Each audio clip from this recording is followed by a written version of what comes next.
everyone and welcome to my channel called Grimm Storytime. Thank you so much for coming, for your likes, comments, for your donations and shares. Any kind of support to my channel is appreciated. All information about donation you can find down below in comments. Today we continue reading Grimm's fairy tales, and our story is The Little Folks Presents. Once upon a time, a tailor and a goldsmith were traveling together. One evening, they heard beautiful music. They followed the sound to see where it was coming from. Eventually, when the moon had risen, the tailor and the goldsmith reached a hill on which they saw a crowd of tiny men and women. They were holding hands, swinging around in a happy dance and singing sweetly.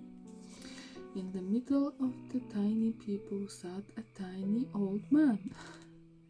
He beckoned the tailor and goldsmith, inviting them to join the dance. Here they are dancing and celebrating. We'll see what's going on. The little folk opened their circle and the two astonished men joined in. As the dance whirled round, the old man took out a large knife. Before the tailor and the goldsmith knew what was happening, he seized them, one after the other, and in a flash shaved their heads bald. What? It all happened too quickly for the tailor and the goldsmith to be frightened. The old man clapped them on the back in a friendly manner, as if to say, "Well done."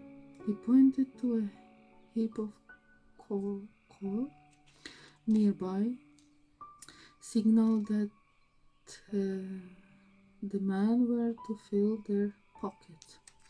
The tailor and the goldsmith obeyed, although they did not know what use the coal would be to them, and off they went.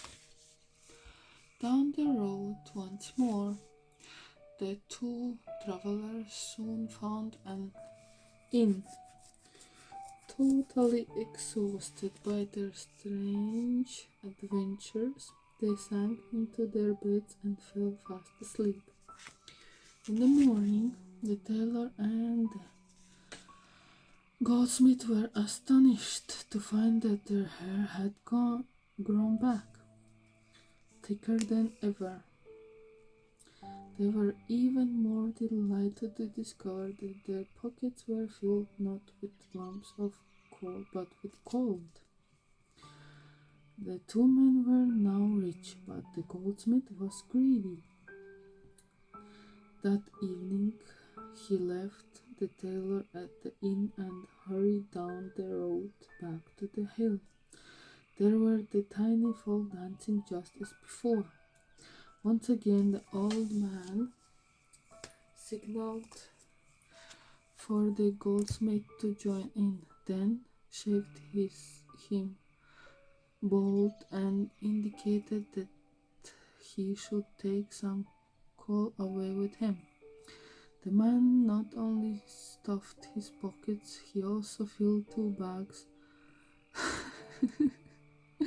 that he had brought with him.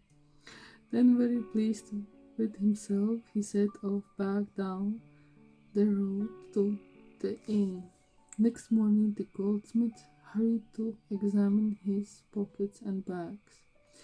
But, to his surprise, there wasn't any gold, only coal. He plunged his hands in again and again, but drew nothing out of them but black lumps.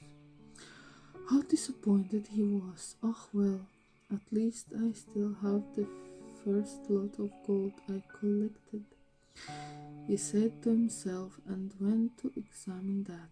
How shocked he was to find that this had turned back into coal too.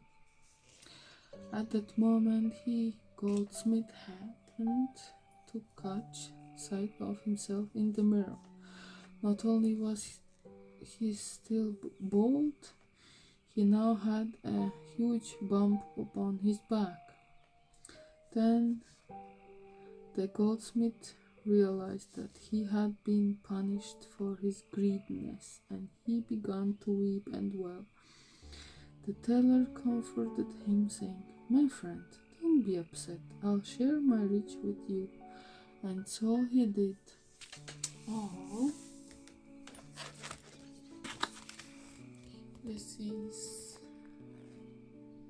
Chuck screaming. Ah. But the goldsmith could never forget the mistake he had made, for he had to stay bald with a hump on his back for the rest of his days. Well, probably he learned his lesson then. That's it, my dear. See you next time. Bye.